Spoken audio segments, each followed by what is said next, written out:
Processen med den här speciella gitarren då var ju väldigt spännande och lärorik och intressant.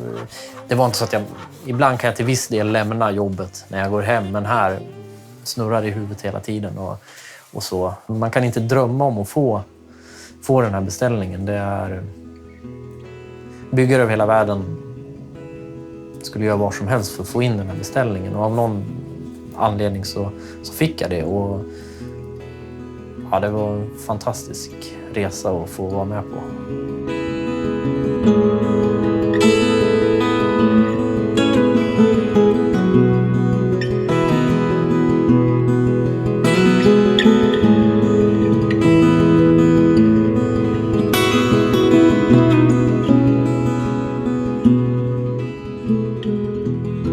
Olika möten, måste jag säga, har alltid varit en väldigt central punkt i det jag håller på med. Möten med gitarrister, möten med icke-gitarrister, möten med folk som inte gillar musik, möten med folk som gillar musik. I början var det ren nyfikenhet, att jag började bygga gitarrer, jag började forska i vad som gör vad och hela det tekniska, byggtekniskt, tonala grejerna, allting. Och med det så kom det så otroligt mycket möten som har gett mig så mycket och helt enkelt har fått mig att fortsätta med det här hantverket. Det är en otrolig drivkraft och en jättestor kärlek till att bygga gitarrer.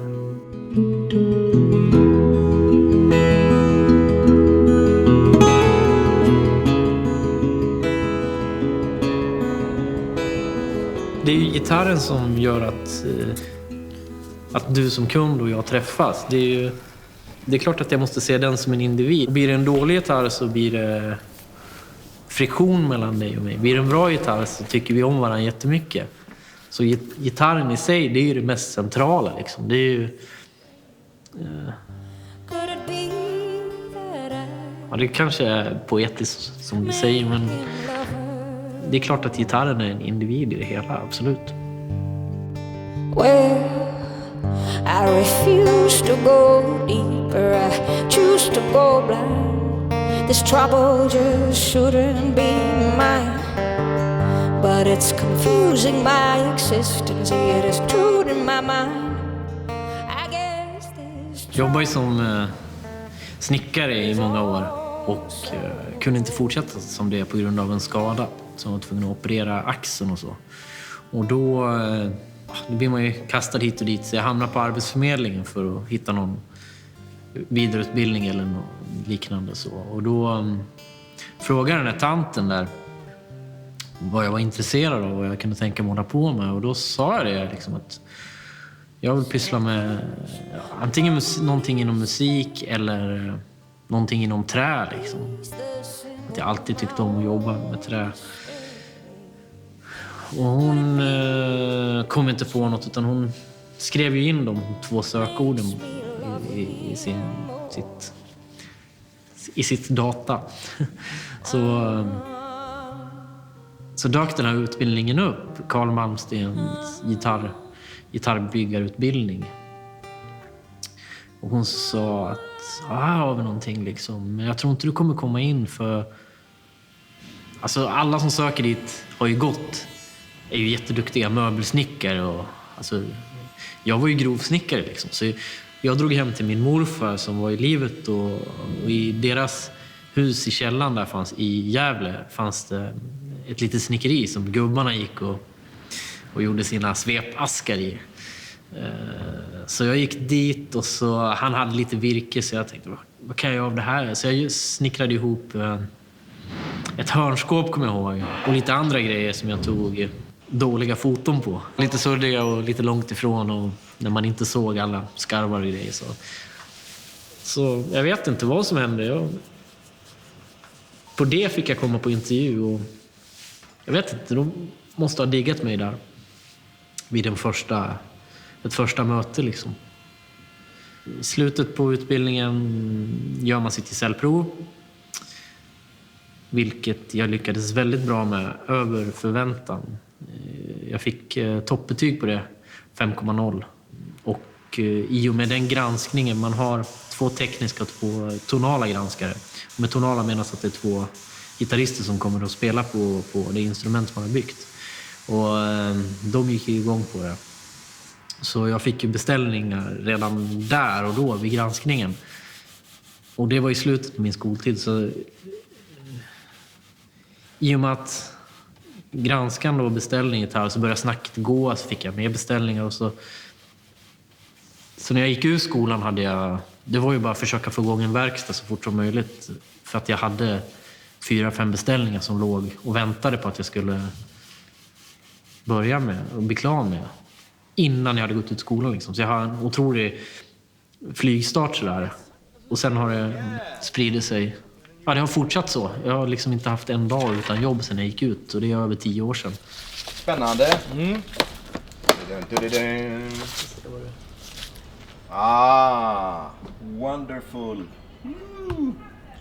Nu är det A Child is Born. Det är den 4:e familjemedlemmen. Underbart. The Sound of Sundberg. Yeah. Wow.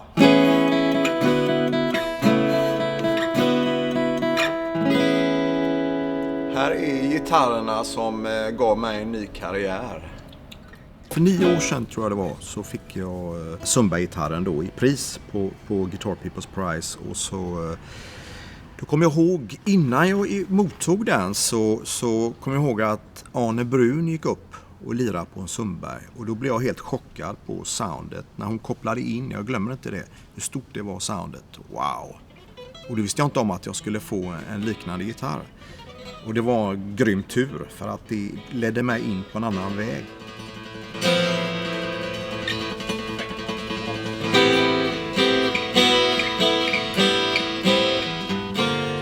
Vad sitter det för strängar på? Nu är det 012 Ja. Martin. Ganska cool alltså. Då kände jag för första gången i mitt liv att jag kunde vara en hel orkester själv. Jag kunde sitta på scenen och lira själv och det bar liksom. Och sen är det ju så här att jag hade med mig den gitarren till Seoul när jag mötte den sydkoreanska sångerskan Yoon So-na. Och det började redan där när jag kopplade in den så frågade det finns en fantastisk tekniker som är i Seoul och han undrade direkt vad är det för gitarr liksom. Och ihop då med Lexicon Echo Live så var det ju marvelous alltså. Och sen har det fortsatt. Jag har liksom lirat med henne över hela planeten nu i 8-9 år. Och det har alltid varit samma fråga liksom från teknikerna sådär. Vad är det för gitarr? Och alla frågar vad har du gjort? Vad är det? Nej, det är bara flat liksom.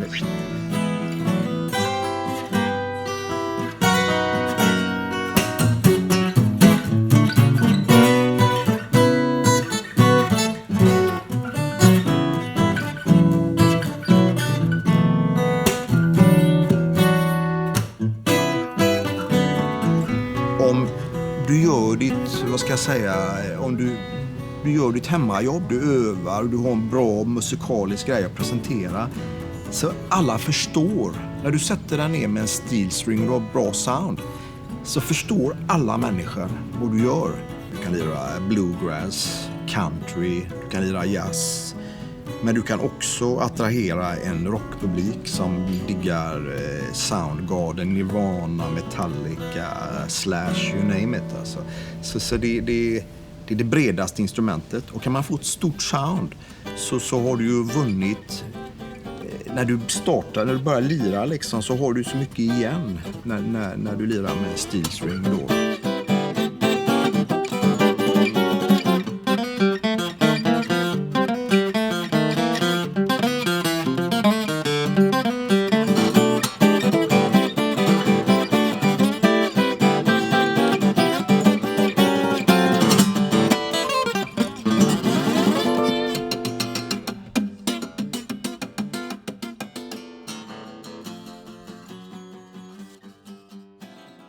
Specifik gitarr som jag håller på med nu som är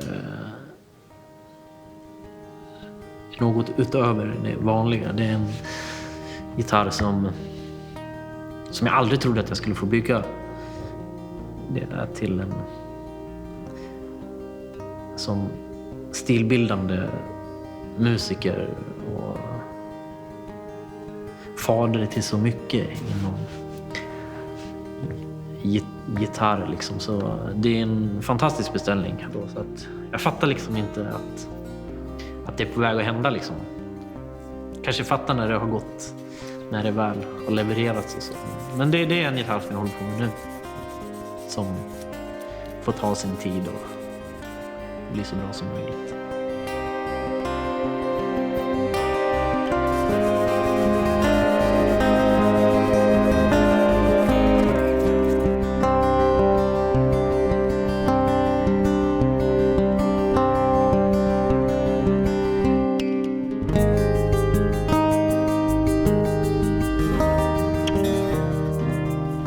Bästa grejerna med det här yrket är ju att man får träffa så fantastiskt mycket schyssta människor, bra människor, roliga, som har samma intresse, alltså gitarren och musiken.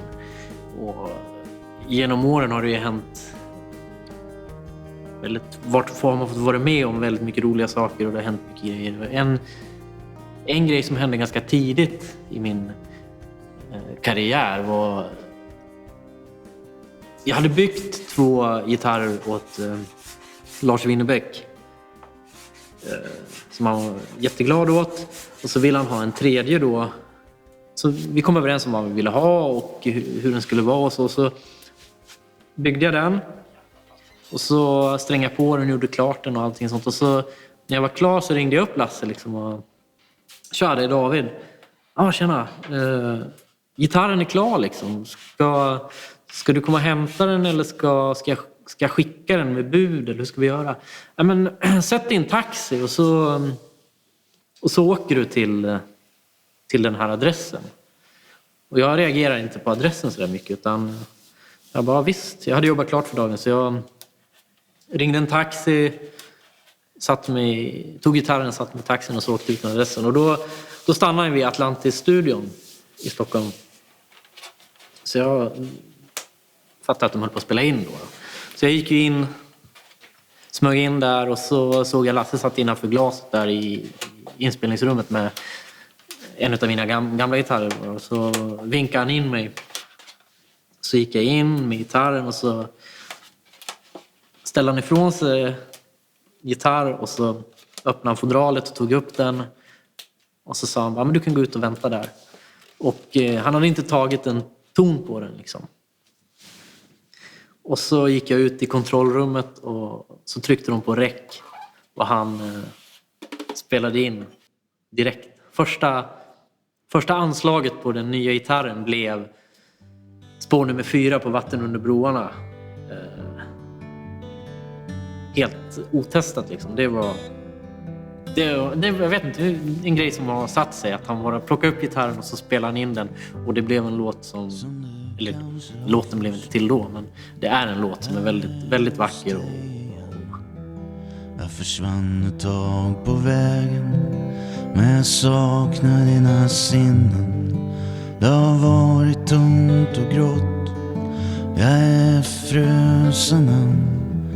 Där livet sköljde bort oss och vi glömde våra minnen.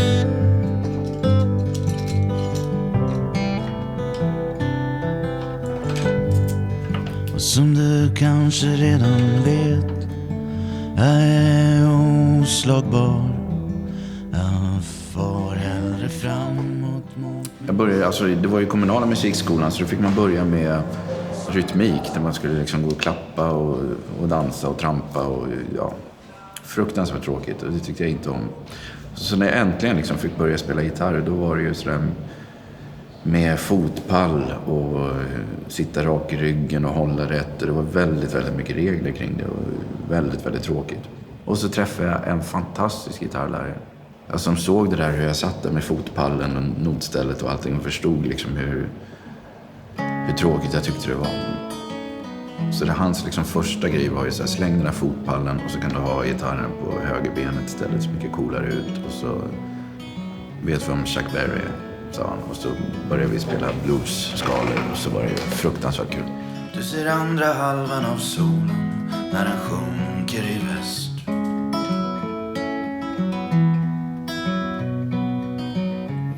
Jag sitter ensam här och undrar var vi hamnar härnäst.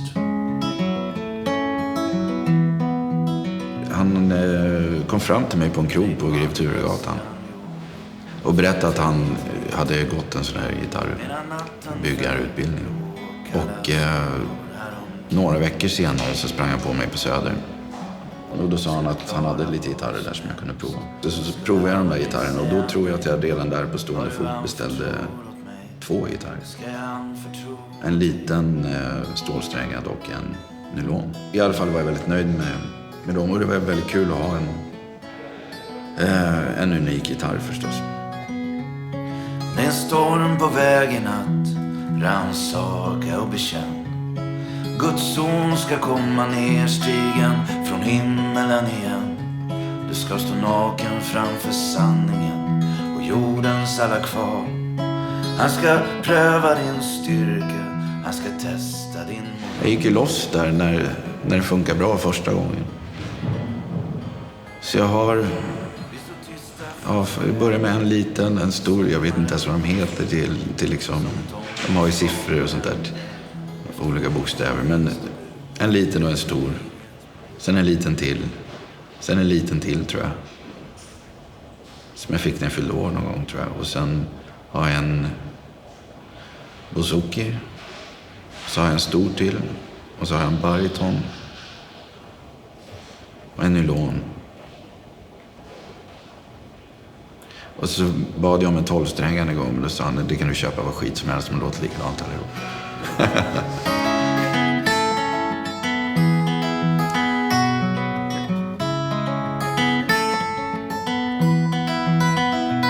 Vid leveransen, när en kund kommer och hämtar gitarren, det är ju ett väldigt känsloladdat möte. Det är ju, dels är jag väldigt spänd och nervös att jag ska ha lyckats möta dina förväntningar och liksom slå dem på käften.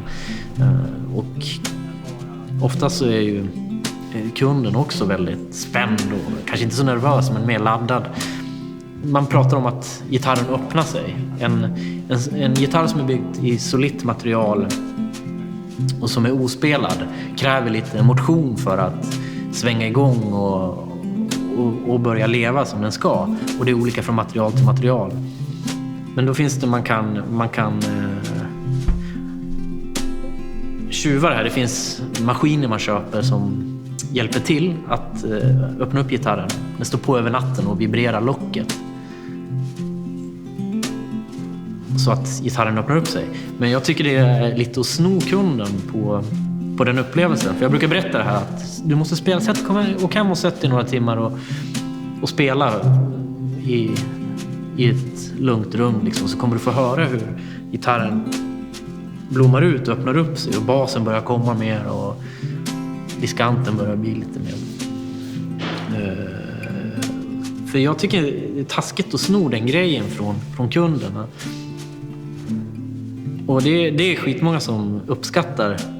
För när jag säger det, då blir det något de tänker på. Och får mycket mail och sms och så här, det stämde så här. Nu har jag spelat några timmar och det börjar verkligen hända grejer och så där. Så absolut kräver en gitarr att en finare gitarr kräver den här inspelningsperioden. Och har den legat i veckor eller månader så kräver den också lite motion för att komma igång liksom. Och det är charmen med det hela. Jag började spela gitarr när jag var 21.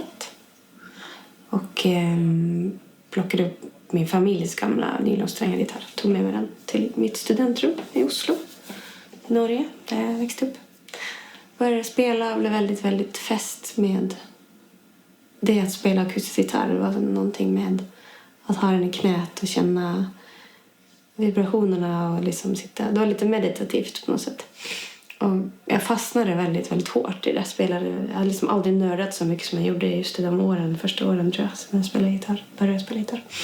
Och hade den tidens liksom gitarr-tabs hittade jag på nätet och försökte lära mig. Det här var ju tidig internet. Trögt, men funkade.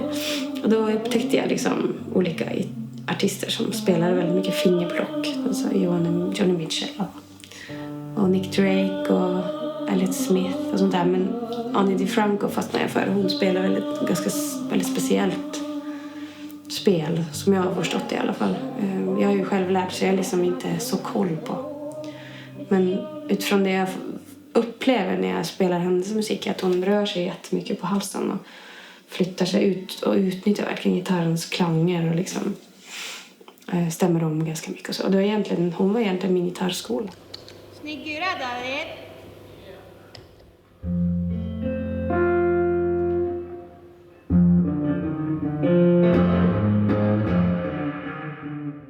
Från det så började jag skriva liksom lite egna grejer. Första låtarna skrev jag väl när jag var 23-24 och sen kom det liksom mer och mer tills jag släppte min första skiva när jag var 27, 2003. I refuse to go deeper, I choose to go blind. This trouble just shouldn't be mine. But it's confusing my existence, it is true to my mind. I guess this trouble is also mine. Alltså, i många år så åkte ju David med mig som gitarrtekniker och i vissa fall också turnéledare. Men jag tror att hon fördrog gitarrbiten mer än det andra. Så vi var väl lite så här turnéledare tillsammans tror jag, mer än någonting annat. Men vi reste jättemycket, alltså många turnéer och över hela världen. Så vi lärde känna varandra väldigt väl. Jag har haft otroligt mycket skratt med David. Han är en väldigt rolig man. Så mycket galenskaper och mycket väldigt fina upplevelser. Fina konserter. Det var ju väldigt speciellt att ha med sig personer som har byggt gitarren när man spelar. Och det är det som är med ett bra instrument, att man ska bli inspirerad. Det ska klinga, det ska leva, det ska liksom... Och så är det ju alltid när jag testar en David-gitarr, att man blir inspirerad för de klingar. Det är väl vibrationerna som man får till liksom, som gör att man känner något. Det måste hända någonting i mig för att det ska vara spännande, och det gör det.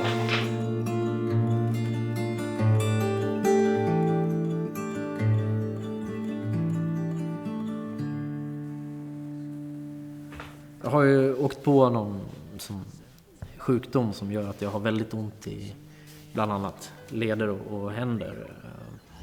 Men nu jag går ju på medicin och sprutor som gör att jag kan jobba vidare. Men det är någonting som ligger i bakhuvudet hela tiden, att det kanske är klart snart liksom, att det kommer inte funka mer. De vill ju operera både armar och händer på mig liksom. Jag är inte alls så sugen på det.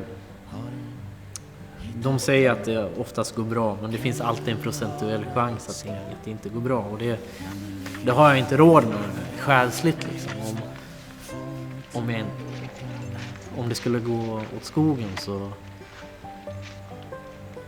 så kan inte jag fortsätta med det jag gör, och det har jag inte råd med. En operation kanske leder till att jag slipper kortison, som inte är så bra att gå på hela tiden liksom. Men prognosen är att det är som det är, och det kanske kan bli lite bättre om vi skär upp och försöker operera. Jag vet inte.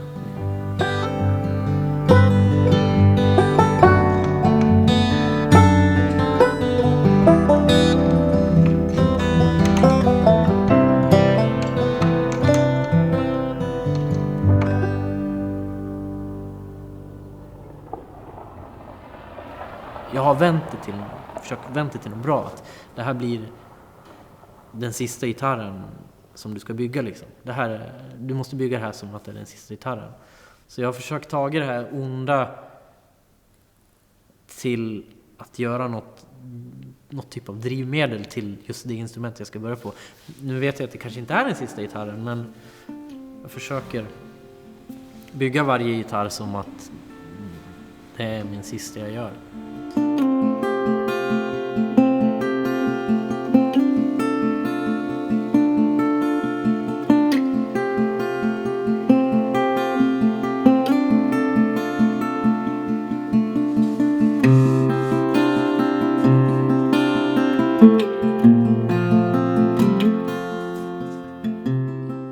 Den här gitarren som jag har hållit på med under väldigt lång tid här nu föll det sig så väl att min vän Daniel, som också är vän med kunden, skulle åka till Jamaica just för att träffa den här kunden, och då blev det ett ypperligt tillfälle att få gitarren levererad. Så vi åkte till Arlanda, träffade Daniel, blev uppläxad inom ska och reggae-historia och lämnade över gitarren. Den är så snygg. Den är lite så här... Den är lite så här Robert Johnson-aktig. Ja. Lite så här original blues. Känslan var ju väldigt kluven. Mycket glädje, nervositet, allt möjligt. Men mest glädje i och med att det är en av våra största gitarrikoner, Keith Richards i Rolling Stones. Även vemod över att en fantastiskt rolig resa var över. Och toppa att få bygga en gitarr till Keith Richards är svårt. Det är ju helt, jag fattar inte fortfarande. Men det finns ju, alltså tangerare kan man göra. Bob Dylan, Tom Waits, Ani DiFranco.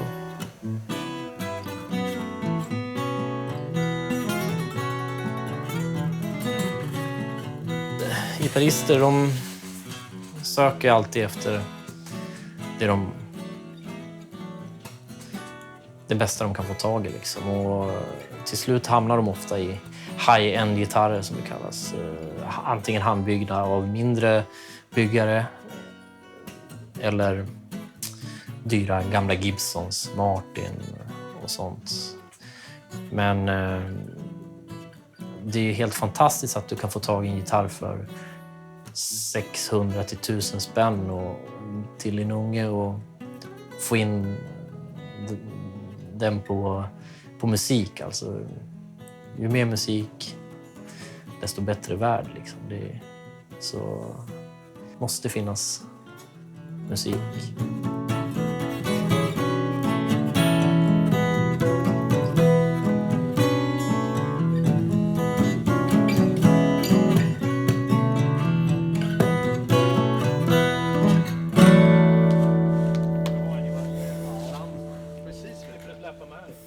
Nu, det är nästa steg, alltså att jag börjar plantera ut Sundberg-gitarr i varje land.